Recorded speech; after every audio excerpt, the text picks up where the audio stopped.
Uislamu inakuletea mwangaza wa dini yako.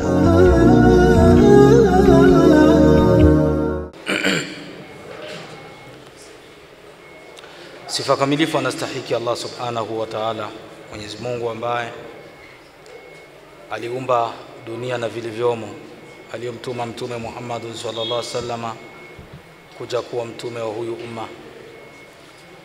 Amani na salama ziminikie Rasulullah sallallahu alaihi wasallam, yana alize na sahabaze na wale ambao watafuata nyayo zake mpaka siku ya mwisho.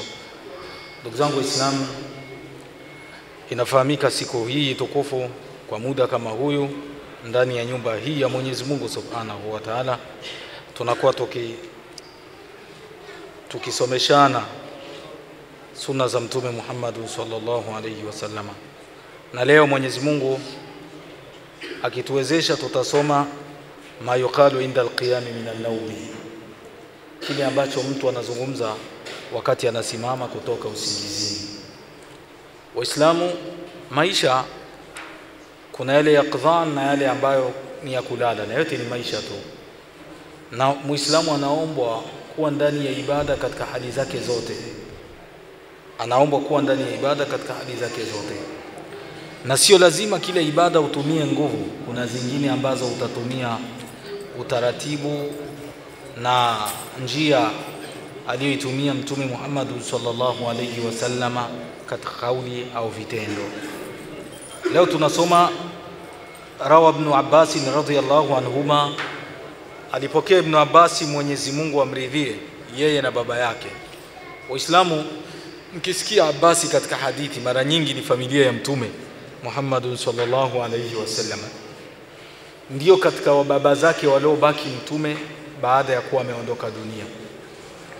Na kuna muda walipata utawala, wakahukumu kuanzia mwaka wa 132 mpaka mwaka wa 656 walikuwa wanahukumu umma wa Kiislamu. Lakini wao kwa wao walitofautiana na mengi yalitendeka. Aliyoanza kuhukumu Abu Abbas Safah ndio alikuwa wa kwanza kabisa. Walitofautiana wao, wakaona ya kwamba watoto wa Abbas ndio wana haki ya kuhukumu. Abbas ni baba yake mdogo na Mtume Muhammad sallallahu alaihi wasallam, ami yake Mtume. Ndio waliona hivyo. Na kuna wengine waliona hapana, utawala uende kwa Fatima. Wakawa ni kawaida ya ulimwengu kutofautiana, wakatofautiana. Kwa hiyo huyu Ibn Abbas anaitwa Abdullah ibn Abbas, wakana turjumani al-Qur'an, alikuwa ni mfasiri wa Qur'an. Lakini baba yake, ina maana Mtume anamuita baba, ambaye ana mambo mengi aliyoyafanya katika ulimwengu wa Kiislamu. Na ndio maana wakati Mtume amekufa, Umar ibn Khattab alimuomba tuombee dua ya mvua, kwa sababu madama Mtume alikuwa anatuombea na wewe ni moja katika familia yake, utafanya alichokuwa kikifanya Mtume Muhammad sallallahu alayhi wasallam. Kwa hiyo huyu Abbas alimzaa mtoto akamuita Abdullah, na alikuwa msomi mkubwa sana. Qala, alisema, anayesema ni nani? Ni Ibn Abbas. Anasema kana nabiyu sallallahu alayhi wasallam idha qama min al-layli yatahajjad. Mtume Muhammad sallallahu alayhi wasallam alikuwa akisimama usiku, akiamka usingizini mwake anasimama usiku kuswali swala ya usiku ambayo inaitwa tahajjud, ambayo ni swala ya kujikusuru. Sio kama ni ibada ambayo kila mtu anaweza kaifanya, hapana. Ni baadhi ya watu ambao wanalivo fulani katika ulimwengu wa kiimani. Qala, Mtume sasa anasema wakati amesimama kuswali qiyamul layl, alisema aje, Allahumma lakal hamdu anta nuru samawati wal ardi wa man fihinna. Mwenyezi Mungu, laka, wewe ndio unastahili, lamu listihqaq. Mnakumbuka tulishawaambia lamu ziko 5 tu katika ulimwengu au lugha ya Kiarabu: lamu ya kumiliki, na lamu ya kustahiki, na lamu ya kitu special, na lamu ya sababu, na lamu ambayo ya kusisitiza. Lamu almulk, lamu alistihqaq na lam at-ta'lil na kadhalika lamu at-tawkid. Hizo zote ni lamu ambazo zimo katika lugha ya Kiarabu. Kwa hiyo Mwenyezi Mungu wewe ndio unastahili kusifiwa. Waislamu hakuna la shay'an ahabbu ila Allah, hakuna kitu Mwenyezi Mungu anakipenda, hakuna kitu ambacho Mwenyezi Mungu anakipenda kama sifa, na yeye ndio anastahili sifa, na hichi ni kitu kizuri kwa sababu yeye ndio anastahili sifa. Hivyo akawa amependa hili jambo, wadhālika saddara kitabahu bihi, na ndio maana alianzisha kitabu chake kwa kuanza alhamdulillahi rabbil alamin. Sifa kamilifu anastahili Mola wa walimwengu. Waislamu, Mtume Muhammad sallallahu alaihi wasallam alisema anta nuru samawati wal ardi wa man fihinna. Mwenyezi Mungu wewe ni nuru. Allahu nur ni katika majina ya Allah subhanahu wa ta'ala. Allahu nur, na kila jina lina sifa, lakini sio kila sifa ina jina. Allahu nur, Mwenyezi Mungu ni nuru, na alisema katika kitabu chake hilo jambo. Alisema katika kitabu chake hivyo akiwaambia yeye ni nuru. Allahu nuru lakal hamdu anta nuru samawati wal ardi wa man fihinna. Wewe unastahili kusifiwa, wewe ndio nuru ya mbingu, aliziweka kwenye wingi. Mbingu ziko ngapi? 7. Dalili alladhi khalaqa sab'a samawati tibaqa, aliweka yeye ndio aliumba mbingu 7 ambazo zinapandiana. Anta nuru samawati wal ardi wa man fihinna, wewe ndio nuru wa mbingu zote na ardhi na vilivyomo. Hapa katikati kuna viumbe, hapa katikati kuna viumbe. Moto uko wapi? Uko mbinguni au uko ardhini moto? Nikumbusheni.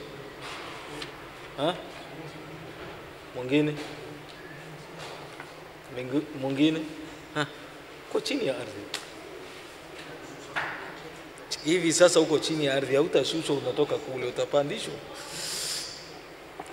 Kwa hiyo Mwenyezi Mungu wewe ndio nuru wa mbingu na ardhi na vilivyomo. Dunia imebeba vitu vingi ndugu zangu. Dunia imebeba watu, imebeba majini, imebeba dawab, minyama. Hivi vyote dunia imebeba, na vyote hivi vinapewa nuru na Allah subhanahu wa ta'ala. Walakal hamdu anta alhaq, na wewe unastahiki kusifiwa sifa kamilifu, wewe ndio unastahiki, wewe ni haki. Na ni moja katika majina yake Allah subhanahu wa ta'ala anaitwa al-haq. Haki ni Allah subhanahu wa ta'ala, na ukiwa na yeye mnafahamu vyema lazima patakuwa mitihani ya dunia itakukumba, na hili ni jambo la kawaida. Anta al-haq, Mwenyezi Mungu wewe ni haki. Kwa nini hapindishi Allah? Mtume Muhammad sallallahu alayhi wasallama alifanya mkutano na viongozi ili wakimwamini dini itapanuka. Akaja kipofu yuko anamuita Mtume Muhammad. Mtume Muhammad sallallahu alaihi wasallam akaona wa kwanza, kisha ule Mwenyezi Mungu akateremsha sura Abasa wa Tawalla. Abasa ayabusul wajhi, amekunja uso na akampuuza. Anayeambiwa ndio kiumbe wa kwanza bora duniani, lakini Mwenyezi Mungu akasema Abasa wa Tawalla anjaahu al-a'ma. Mwenyezi Mungu subhanahu wa ta'ala katika kitabu chake alimnukulu Mtume Muhammad sallallahu alayhi wasallam wakati amegawa, akasema wale matekwa watoe wajifidie wao wenyewe, ni rai ya Abu Bakr Siddiq raahu, ni rai ambayo aliona, kisha Umar ibn al-Khattab aliona wao, famala ila rai Abu Bakr Siddiq, akamili kwa rai ya Abu Bakr Siddiq mtume. Alivomili kwenye rai yake, Mwenyezi Mungu alisema walaula kitabun sabaq, kama nisingelikuwa niliandika hapo mwanzo, basi mjue mngepata adhabu kubwa. Lakini anayeambiwa hivyo kumbukeni Rasulullah sallallahu alayhi wasallam, anta alhaq, wewe ndio haki. Ukisikia haki yenyewe ni Allah subhanahu wa ta'ala. Kwa nini?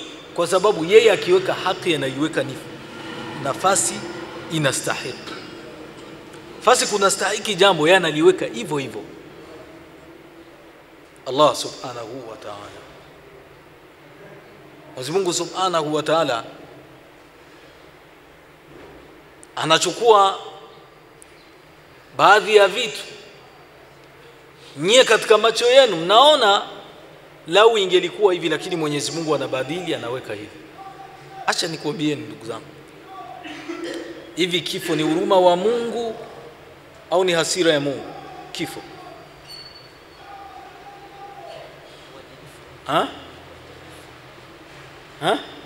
uadilifu wake Allah. Ufikiria kama kifo kisingekuwa, yani tungekutana na wale majambazi wote wa ulimwengu. Sasa sisi kwa haya maumbile yetu tungeishi hapo. Na nielewa vizuri. Tizameni kaumu Hud, watu wa Hud. Kaumu Hud, watu wa Hud wako huko wamepaa. Si tungekwenda wapi? Kaumu Thamud au kaumu Saleh, mtu amepaa. Niliona katika nini kule Saudi, wakati wako wanakata barabara kule Madai Saleh, walichukua kichwa kama kiko kama kale kanini, huu gari udogo kichwa cha mtu. Wafikiria tungekutana na hawa watu ingelikuwa aje? Kanu yakuluna na wangetumaliza. Sasa hapa ni pale mtakaa muone sasa Mungu mwenyewe jinsi aliweza kuendesha ulimwengu. Kuna mtu kama asingekufa ulimwengu ilikuwa ni hatari. Mnamjua wenyewe,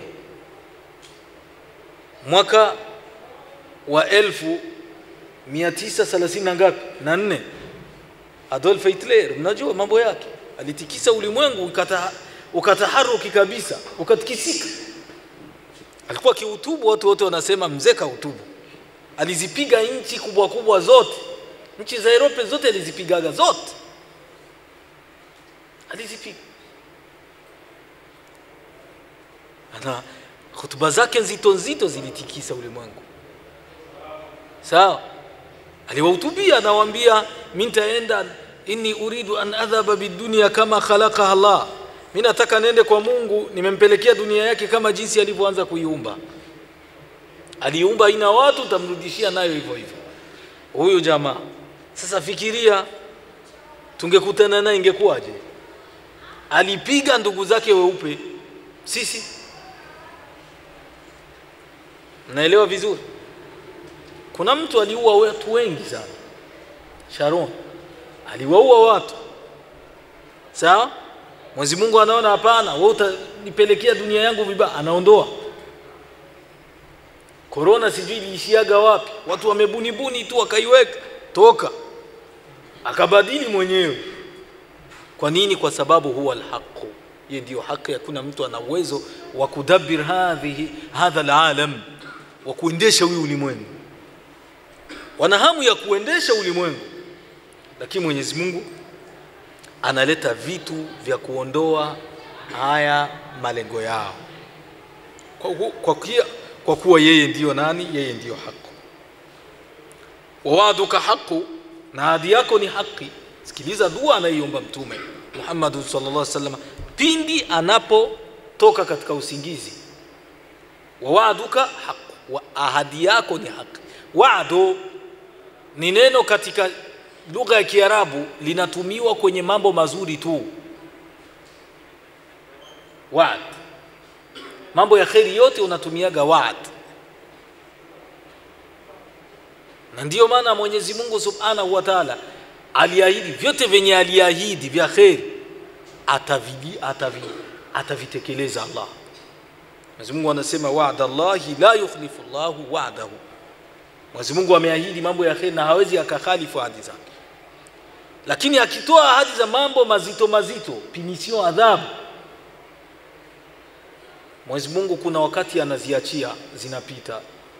Wa huwa arhamur rahimina jalla wa ala. Anaziachia zinapita.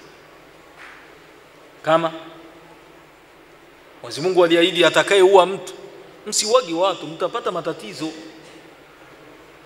Msimuui mtu. Nakwambieni kweli, yoyote ataua mtu habiishi. Adamu la yanam, damu hailali ibadallah, damu hailali. Kuna watu wazazi wao waliendaga wakaua watu hiyo miaka sijui 70 na ngapi. Matokeo ndio haya mko mnayaona. Hajui yeye mwenyewe, hajui matatizo anayo. Wewe una matatizo gani hajui? Hajui. Unaenda kuua watu kwa bila sababu, bila hatia. Unamuua mtu. Wewe unafikiri dunia itasimama? Kuna siku zitakuja utakuwa hauna nafasi ya kusimama na wewe. Si wako wao watu. Unamuuia nini mtu? Mwenyezi Mungu aliahidi atakayeua ni kwenda motoni milele na milele. Sawa? Lakini katika sura Furqan alisema illa man taba wa amana wa amila salih. Labda atubia, akitubia na akaamini na akatenda mema. Kuna madhambi ambayo yanarawaji, yanajirejeaga. Madhambi ya kujirejea. Ndio kama hayo madhambi. Umempiga mama yako, subiri utapigwa. Umempiga baba yako, utapigwa tu. Umemtukana mama yako, baba yako, ni hapa hapa duniani. Kisha unakwenda akhera yanakukuta. Tunashindwa kuwaheshimu wazazi. Waislamu, mkisoma historia ya Biladur Rafidain, ni nchi gani? Ni nchi gani? Rafidain, Iraki. Iraki inaitwa Biladur Rafidain. Afu Saudia inaitwaje?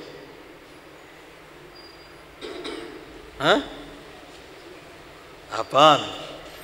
Na yenyewe kila nchi ina lakabu, ina jina lingine. Sijui tu hapa kwetu. Sawa? Biladu Ar-Rafidain, Iraki, ambayo kapitali yake ni hivi. Haya, nabadili swali. Nchi ambayo ina umri mrefu duniani ni ipi? Jamaa, ina umri mrefu duniani ni ipi? Japan. La haula wala quwwata illa billah. Acha nibadili swali. Mtume Ibrahim alizaliwa wapi?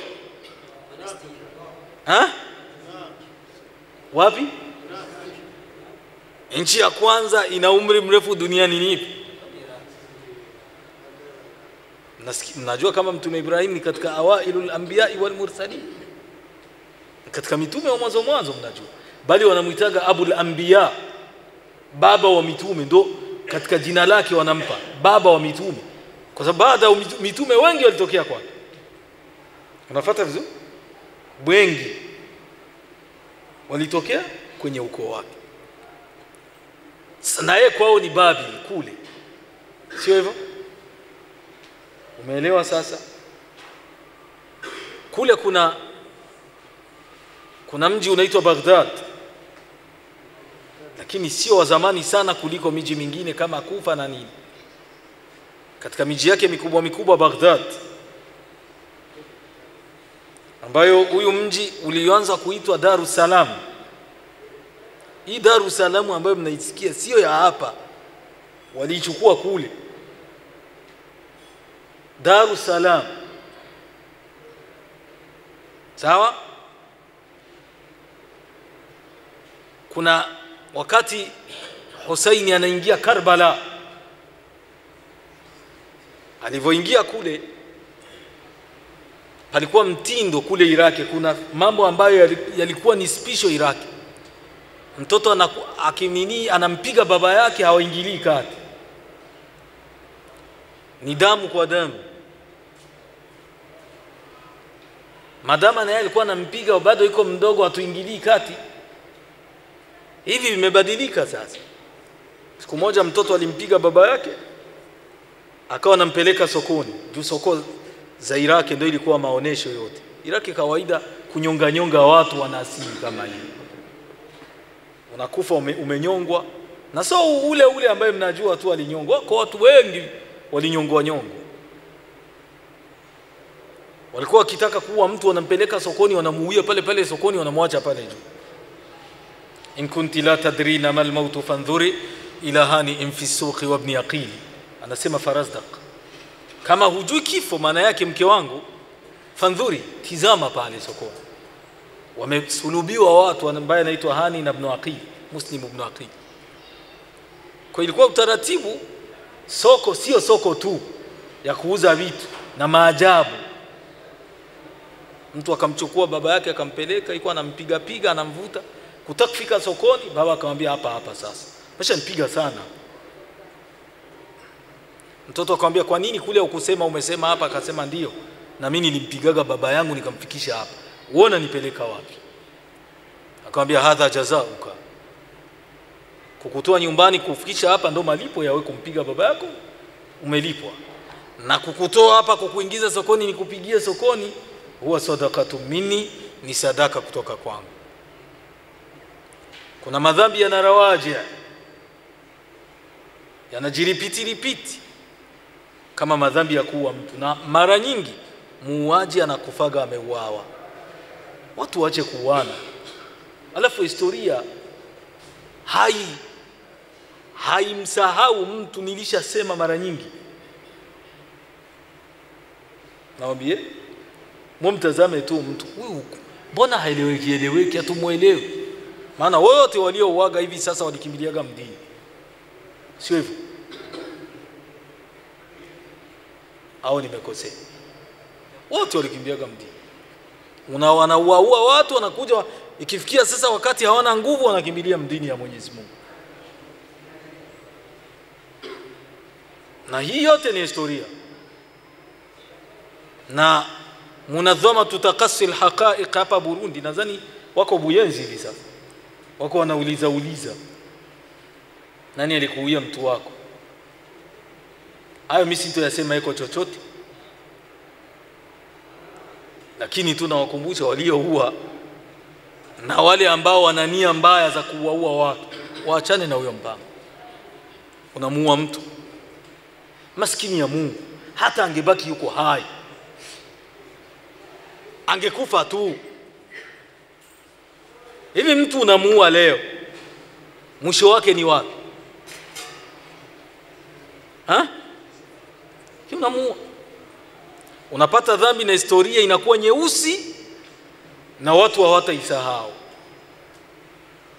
Wa wa'duka haqqu wa qawluka haqqu, na Mwenyezi Mungu kauli yako ni haki. Kauli ya Allah ni haki. Wa liqa'uka alhaqu, na kukutana na wewe hakuna shaka ni haki. Nani ambaye anapinga kama hatokutana na Mungu? Lazima tukutane naye, na hapa ndipo watu watajuana. Watu hapa watajuana. Lazima uhakikishe uko na kitu ambacho utampa Mungu ambacho wengine hawajui katika ibadati. Lakini kuna watu ni tofauti. Weka kitu khabia, weka ibada ambayo watu hawakuionaga, ukifika mbele ya Mungu utamwambia Mwenyezi Mungu, ilikuwa baini wa bainaka.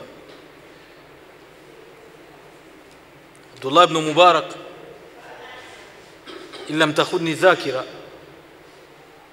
anasema kuna siku watu waliomba mvua ikakosekana, wanaswali salatu listisqa, mvua hainyeshi.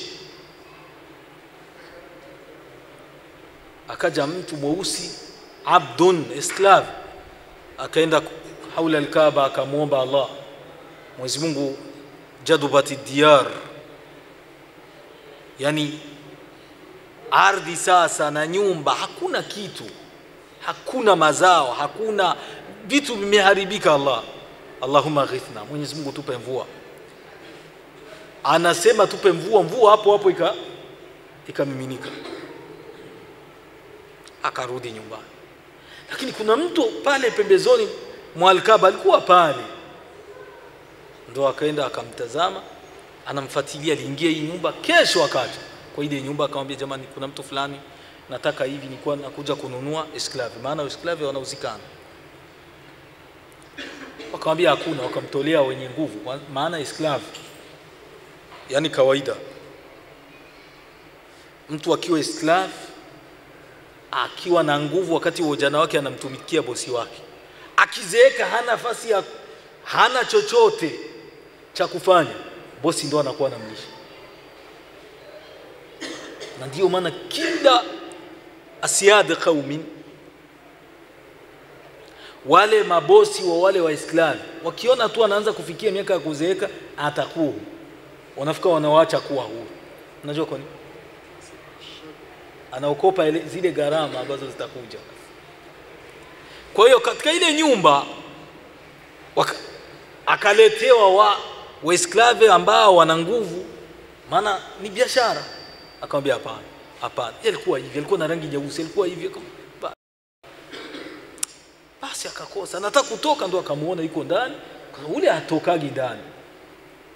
Akamwambia sikiliza, mimi sitaki matatizo na wewe, nimekupa esclave wenye nguvu, umekataa. Huyu atakufanya nini? Akamwambia huyu. Akamwambia andika hapa, kama ukimnunua utamrudisha. Maana ule hana uwezo wa kumfanyia kazi bosi wake, ina maana bosi ndo atafanya, atamlisha. Akamnunua. Alipomnunua ule esclave akamwambia, ya Abdallah, mja wa Allah, mimi unanunua nikufaishe na nini? Sina chochote cha kusaidia. Akamwambia, jana nilikusikia unaomba dua mvua inyeshe, tumeomba dua ya mvua, siku zimekatika, tuko tunaomba haijanyesha, wewe tu umeinua mikono ukamwita Allah. Umeelewa vizuri? Akamwambia ndio, basi nipeleke kwanza msikitini swali. Akampeleka msikitini kwenye al-Kaaba, akaomba dua, ya Rabbi laqad alima an-nasu baini wa bainaka, Mwenyezi Mungu watu walishajua kile ambacho kiko baina yako na yangu, fakhudhni ilaika, nichukue. Fakharra ala al-ardi mayitan, akaanguka chini akafa. Hadhihi al-khabi'a, hii ndio ibada. We hakikisha hata kama unamwabudu Mungu, hakikisha hata kitu kadogo unafanyaga, asijuagi mtu kinyume cha nafsi yako. Kideo watu wakifanya, mimi nimefanya, ndio iweje sasa? Kwa hiyo Mwenyezi Mungu akasema, wa qauluka alhaq wa liqa'uka haqqu, na kukutana na wewe ni haki, tutakutana tu la mahali, hakuna ujanja. Kisha akasema, wal jannatu haqqu, na pepo ni haki, na pepo ni haki. Kwa hiyo hakuna mtu atasema kuwa pepo haipo. Ukisema hivyo kafarta, umekufuru. Pepo ni haki, ipo na vilivyomo pia.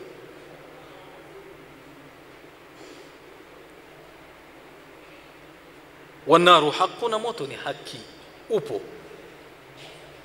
Wasaatu haqqu, hii ni dua anaiomba Mtume Muhammad sallallahu alaihi wasallam. Lakini kumbukeni, kwa hii dua hakuna chochote ishaomba, iko na msifu tu Mungu. Na nielewa vizuri, yuko anamsifu Allah kabla hajaomba. Mtume anaamka sasa, anaamka, anatoka kitandani, kisha akasema wasaatu haqqu, na saa ni haki. Waislamu, saa ni katika majina ya kiyama. Kwa nini? Kwa sababu hakuna saa baada ya hiyo saa. Itakuwa ni siku ya Ijumaa, kikifika hapata kuaga saa nyingine, itasimamia kwenye nini? Mbona mjibu aniji? Kiyama kitasimamia kwenye saa, sio hivyo? Na hakuna saa baada ya hiyo saa kitakaposimamia. Kikafika kinaitwa nini?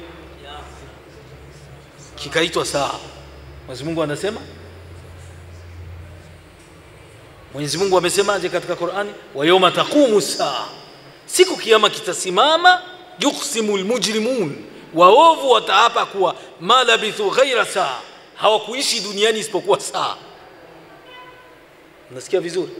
Na hii katika inda albalaghi ni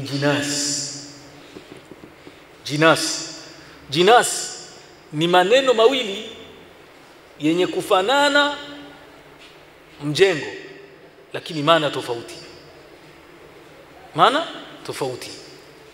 Acha nitoe mfano kwa Kiswahili mtanielewa. Majini ya majini yakoje? Umeelewa? Majini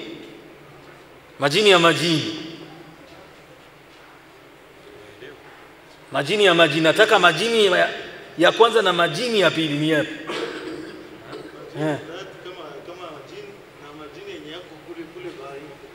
Anasema majini ni vile viumbe na majini kule kwa ni neno limoja, mjengeko mmoja ambao una maana tofauti. Sawa? Abbasun idha ihtadama alwagha walfadlu fadlun warabiu rabiu. Hii ni kitu ambacho wanaita jinas tam. Kwa hiyo ndugu zangu, wasaatu haqqu wa Muhammadu haqqu, na Muhammadi ni haki, na Muhammadu ni haki. Ukikataa kama sio mtume utajijua, lakini ni haki tu. Na ndio maana ulikuwa ukikutana naye hakuna ujanja, utajua tu ni mkweli. Hakuna ujanja. Yaani ukikutana na Mtume Muhammad hakuna ujanja. Na wote ambao walikutana nao walikataa tu kwa sababu yao. Unajua mtu anaweza kukataa haki kwa sababu imetoka kwa mtu fulani, lakini anajua tu kuwa nini ni haki. Na hapa kwetu ndio hivyo. Hapa kwetu kuna watu kama wao hawakuanzisha hicho kitu, hawakubali, hakitawezekana, hakitadumu hicho kitu. Na Mtume wakati wake ilikuwa ni hivyo hivyo. Mtu anamkataa Mtume kwa sababu ni Hashim au chengine kabila. Kama nani? Abu Jahal alimwambiaga Muhammad, sikiliza nikwambie. Anatizama pembeni, mimi najua. Anafikiri sijui. Mimi najua kama wewe ni mtume wa Mungu. Lakini kunna nahnu wa bani Hashim kafarasai rihan, sisi na kabila lenu tulikuwa kama farasi mbili ambazo ziko kwenye mashindano. Mkishinda tunashinda, mkitoa tunatoa, mnafanya alafu patoke mtume, sisi tutampata wapi?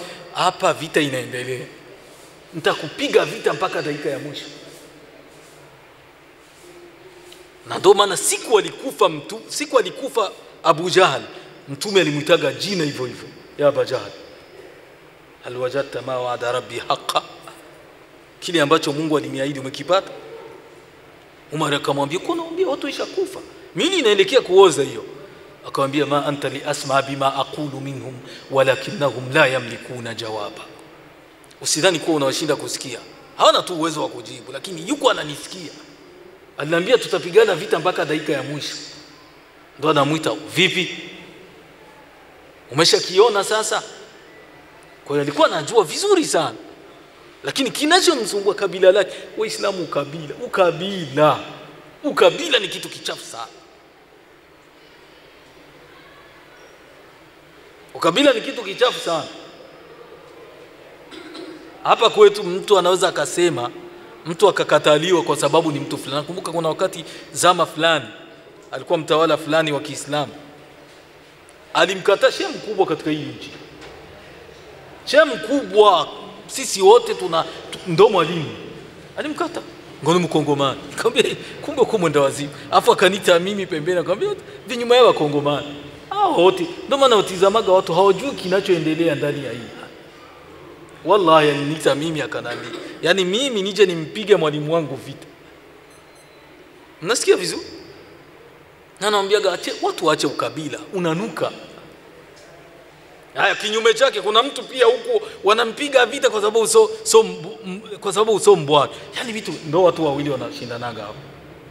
Abisemaga watu Wabwari naona na Warundi au Masanze masakini la haula lahum wala quwa, hawana shida yoyote. Ndio wanashindanaga, ndio farasai rihan wanashinda. Alafu wote ukitizama hakuna mgeni. Wote mwao hakuna mgeni. We mtu babako kazaliwa hapa, mamako kazaliwa hapa, wewe ni mgeni wao. Mimi sikutapata nguvu nisikie mtu anajiita hivyo, mimi ni mgeni, atanijua. Unajiita mgeni, nani alikwambia kama wewe ni mgeni? Hii ndio hali ambayo ilikuwepo. Watu wote, sisi wote ni Waislamu. Basi hayo mengine mwe mnayajua, ndani ya dini yetu hayapo. Sasa hapa kuna nyakati mtu anakataa kusikia kitu kwa sababu ni upande fulani au huyu upande fulani. To mambo gani? Ulimwengu umeshapitwa na hayo mambo. Ulimwengu nini? Alhamdulillah, katika nchi yetu haviwagi mara nyingi sana. Ni mwe tu mmejivika vitu vyenye havina asili, mmekwenda mpaka imekuwa shida. Kini ulimwengu mtu akiwa anaweza anakuwa na rais.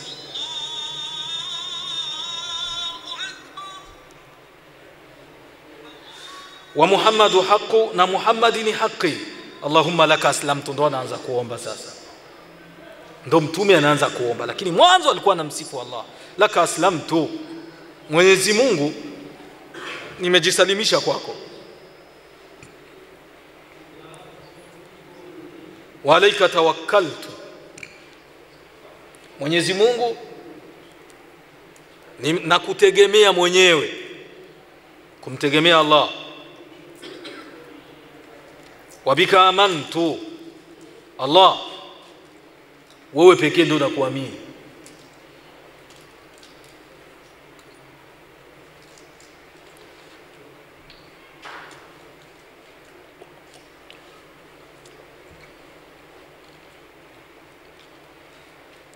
Wa ilaika anabtu, na mimi najua kwako ndo tarejea, marejeo ni kwako. Wa bika khasamtu,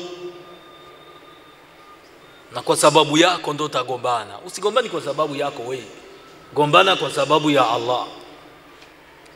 Wa ilaika hakamtu, na kwako ndo tahukumu, yani kutoka kwake Mwenyezi Mungu vyote ndo tawahukumu watu. Faghfir li ma qaddamtu wa ma akhartu, nisamee kile ambacho nilichokitanguliza na kile ambacho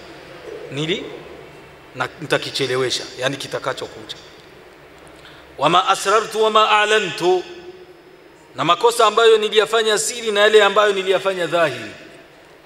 Anta almuqaddimu wa anta almuakhiru, wewe ndio wa mwanzo aliyotangulia na wewe ndio wa mwisho na ambaye hana mwisho. Wewe ndio una uwezo wa kutanguliza jambo na wewe ndio una uwezo wa kuchelewesha jambo. Uislamu, kuna vita ya Badri mnaisikiaga.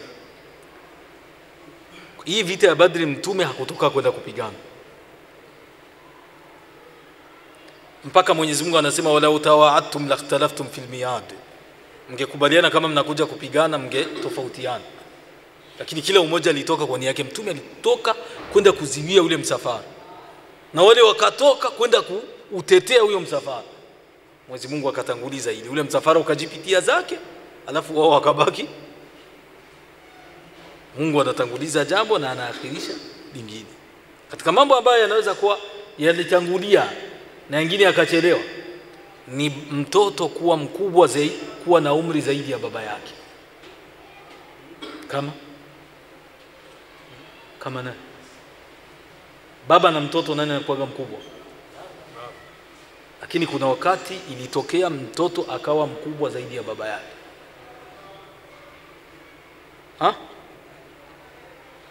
Mwenyezi Mungu Subhanahu wa Ta'ala alisema au kalladhi marra ala qaryatin wa hiya khawiyatun ala urushiha, kama mfano wa yule ambaye alitoka katika kijiji chake akakuta kuna kijiji kingine kimeisha, watu wote walishakufa, ni mifupa. Akasema ana yuhyi hadhi baada mautiha, nani ambaye hii mifupa ataipa uhai baada ya kuwa imekufa? Ndio maneno. Huyu anaitwa nani? Vitabu vingi vya tafsiri vilimuita Uzair. Yalitokaga amefunga ndoa, iko na miaka 25 kafunga ndoa. Kama kawaida mwanamume ni kazi yetu ni kutafuta riziki. Akafanya safari anakwenda kutafuta riziki. Akafika kwenye kijiji akakuta hiyo hali, fa amatahu Allahu 100 amin thumma ba'atha. Mwenyezi Mungu alimfisha miaka 100 kisha akamfufua. Lakini huku kumbukeni alitoka yuko Haris. Man huwa Haris? Haris nini? Haris nini? Baba harusi. Usimwiti ile Buyenzi Abu al-Harusi. Haris ni baba harusi. Yaani Buyenzi nako kuna mengi ndugu zangu. Yaani kuna Kiarabu kikisikia sijui walijifunza walinini wapi. Eti baba harusi anaitoka Abu al-Harusi. Abu al-Harusi wewe. Alafu mwanamke mwolewaji anaitwa aje? Harusi. Sawa. Haris ni mwanaume, harusi mwanamke.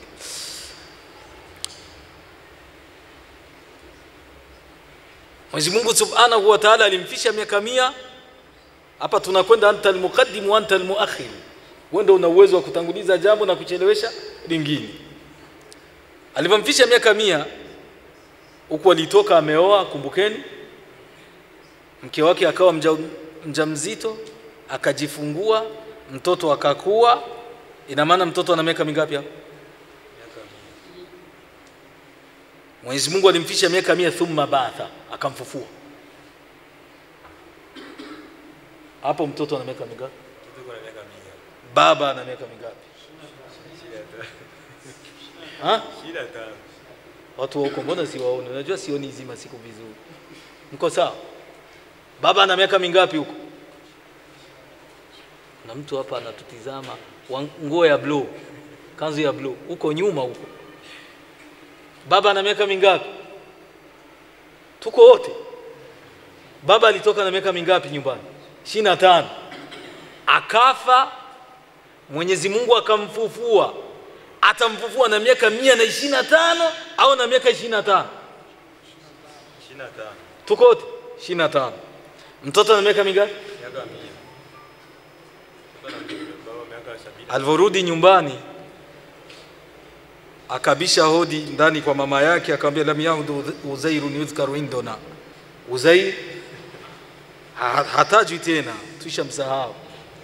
Akaenda kwa mke wake akamjua, faanakathu, akamkumbatia mke. Mtoto ndio alikuwa shekhe wa msikiti, anakuja yuko na miaka 100. Akamwambia kijana, tafadhali subira inawezekana, lakini kwa mama yangu hapana. Anamwambia kijana, tafadhali subira inawezekana, lakini kwa ule ambaye ana miaka 20 anakumbatiana na mtu ana zaidi ya miaka 100 na ni mke wake, kumbuka. Kwa hiyo anayetoka huku anakuja iko na miaka 100, anamwambia tafadhali, huko siwezi nikasubiri kumkumbatia mama yangu, na hiyo staili siwezi nikasubiri hata mara moja. Ikabidi mama atumie nguvu ya kumuelewesha kuwa huyu ndio baba yake. Leo kunta makana huu, ungelikuwa nafasi yake ungesemaje? Hapa ndipo utamuona Mungu, antal muqaddimu wa antal muakhir, la ilaha illa anta.